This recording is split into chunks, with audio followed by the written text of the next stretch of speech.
Hello and welcome everyone on this official platform of Legacy IS Academy. So today in this session I'm going to discuss one of the most important issue with respect to United States of America as well as with respect to the world order. Now, the policy of United States of America has been changed after Trump who's being elected as the president of United States of America. So, a wonderful article which is written by our former foreign secretary, whose name is Shyam Sharan, in Indian Express. So, as you can see here, he has written about the Trump, the old West is gone. What if I told you the West as we know it is gone? The old world order, where the United States of America stood as the pillar of global democracy and Europe stood by its side. Now these things are crumbling. So Donald Trump return to power, that is Trump 2.0, is not just about the chaotic tweets and the bold statements. It is also about the dramatic shift in global politics. So this is not just the US playing the world's policeman, that is US redrawing the map of the power like it is in the 19th century.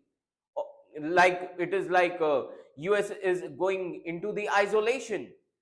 So apart from this, China, Russia and America, these great powers dividing the world into the zones of influence, with smaller, while smaller nations are left as pawns on a giant this geopolitical chessboard.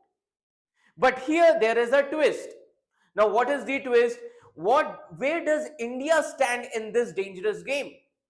Will it be a kingmaker or just another piece to be moved at someone else's command? So stay with me as we are going to uncover that how Trump's bold and some say reckless foreign policy threatens the very idea of a liberal West, and why the countries like India must tread carefully in these stormy diplomatic waters. So, how Donald Trump's returns to power, often called as Trump 2.0, is changing the global political order in a dramatic way. So, let's break it down simple form. Now, the article which is there in the newspaper today, it deals with Donald Trump back in power, which is also called as Trump 2.0. That is, the world is changing drastically. And the idea of West, which is led by the US as well as Europe, standing for liberal democratic values and no longer holds those values. Now, Trump's America is no longer interested in being the leader of the global world order. Instead, focus on its own interest, often siding with other right-wing or authoritarian leaders like Vladimir Putin and even Xi Jinping. So, can we say that this is the end of the era of Old West? Clear? So, can we say that this is the end of the era of Old West? So, let's try to understand that what is Old West? What is the traditional idea of Old West? So, the traditional idea of Old West, which was led by the United States of America as well as Europe, promoting the liberal democracy and global cooperation, that is fading now. So Trump no longer sees the US as the global leader maintaining this liberal order. Instead, he pushes a more nationalistic 19th century style imperialistic view, where the powerful countries like US, Russia and China dominate their regions.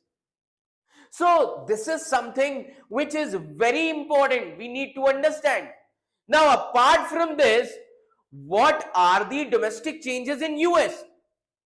So US domestic changes, when we talk about US domestic changes, so what are the changes? So let me tell you that now Trump's government is gradually replacing the career bureaucrats with loyalists. Now this shift is influenced by a plan which is called as Project 2025. अब ये shift क्यों आ रही है? This is because of Project 2025. As you can see, this is promoted by the Heritage Foundation. Also, as you can see here, Project 2025. Now, this shift is influenced by a plan called as Project 2025, which is created by the Heritage Foundation, which is a right-wing think tank. This Heritage Foundation, right-wing think tank, and many of its authors now hold the senior roles in Trump's administration. Now, apart from this, if you ask me, so there are other developments also, like Elon Musk, who leads a new department of government, that is Department of Government Efficiency, and which focused on reducing the federal bureaucracy. Clear? So that is why Henry Kissinger ने एक चीज बहुत अच्छी बोली थी. Henry Kissinger, once he said that Trump marked the end of an era, though he may not have realized this himself. Now, under Trump's second term, there is a clear plan that his policies follow a document called as Project 2025, which is created by the Heritage Foundation, which is a right-wing think tank. And that is why Trump has placed the loyalists in the key positions, and the federal government is being reshaped. Even Elon Musk is leading a new department, that is Department of Government Efficiency. So this is a kind of domestic shift in United States of America. Apart from this, what are the shifts in foreign policy? So let's discuss the foreign policy shift. Now, US is no longer an internationalist liberal state. It prefers aligning with the right-wing governments worldwide now, like Putin, like China. So Trump sees Russia's Vladimir Putin and China's Xi Jinping not just as rivals, but also as leaders of powerful countries that deserves their sphere of influence. And in this way, he is treating global politics like a game where smaller countries are like pawns. कि smaller countries एक बस छोटे से प्यादे रह गए. So in a foreign policy, Trump seems to follow an old 19th century way of thinking about power, which is based on land as well as territory. Now, apart from this, to him, US, Russia, China, all are great powers because of their size and influence, while smaller countries are seen as pawns. So this explains that why Trump seems sympathetic towards the Putin, and he is less interested in supporting the Ukraine. So Trump is less interested in supporting the Ukraine. And that is why recently the meeting which took place between the Trump and his vice president JD Vance were also there, and they publicly confronted the Ukraine's president Zelensky, that too in Oval Office on February 28, with Trump even comparing his own legal issues to Putin's struggles also.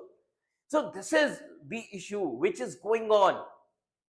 Apart from this, Ukraine crisis is also there. Ukraine crisis. Now, if we talk about Ukraine crisis, so recently we have seen various statements, various arguments in the news. So Trump has distanced himself from supporting Ukraine in its war against the Russia. And that is why recently the US even voted against a UN resolution which condemned Russia's invasion. Clear? So on February 28, Trump and his vice president JD Vance, now JD Vance and Trump both have confronted the US, confronted the Ukraine's president Zelensky in a heated meeting at the Oval Office, which shows that Trump's lack of sympathy for Ukraine. And Trump even compared himself to Putin also, claiming that both are the victims of political witch hunts. Clear? So Trump is also comparing himself with Putin, that both are the victims of political witch hunts. Now, apart from this, there are various, now all these things are going to have serious impact over Europe also. Now, what will be impact on Europe? Now, Europe can no longer rely on United States of America for support. This statement is given by Emmanuel Macron, the president of France. Apart from this, so Emmanuel Macron ने कह दिया that now Europe cannot rely on United States of America for security guarantee, for support. And apart from this, German's Chancellor Friedrich Merz. Now Friedrich Merz has also urged that Europe to strengthen itself. Friedrich Merz, as you can see his picture, now he said that Europe needs to strengthen itself independently from the United States of America.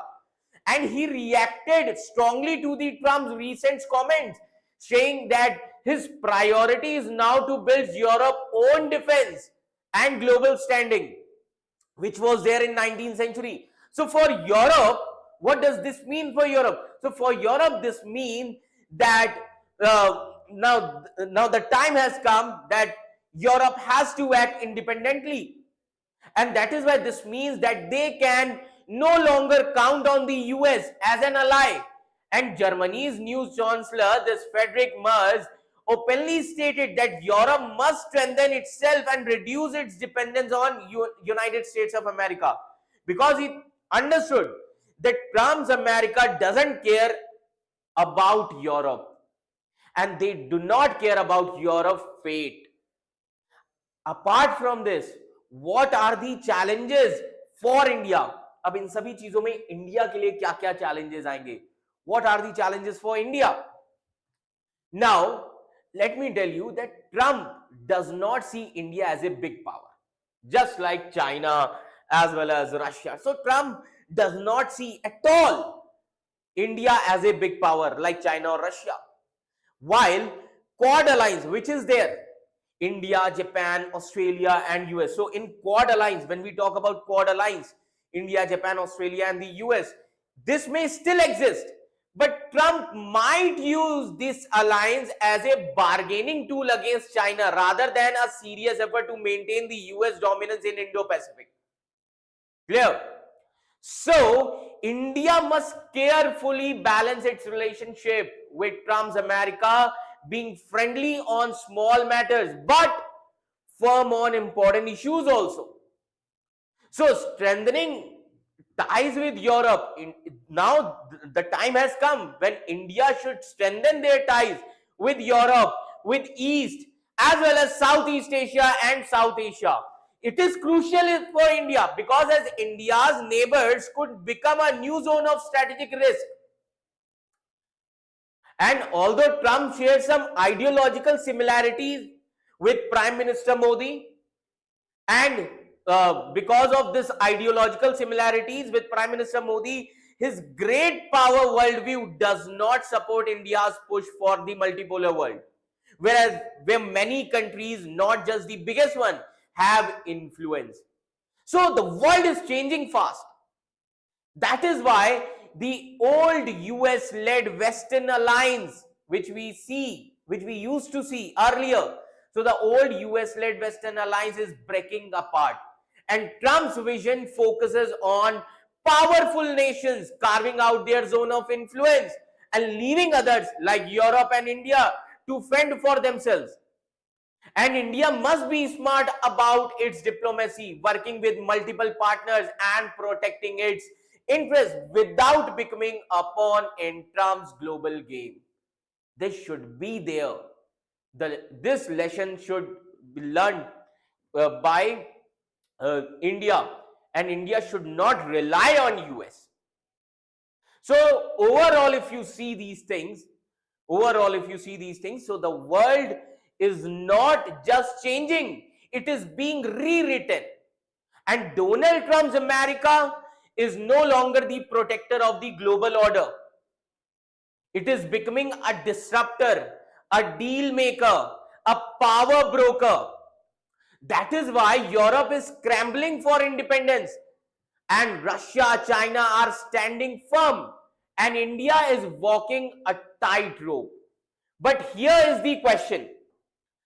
We must ask ourselves that in a world where the great power carved out territories, like it is the age of empires again, will India rise as a strategic force, or will it be forced into someone else's game plan? The West, as we know, it is over, but a new world order is already unfolding. So if you want to stay ahead of all these global power shifts, so hit like, share this video as well as subscribe this channel. So let's keep this conversation alive, because the future is not waiting, it is happening right now. Thank you so much.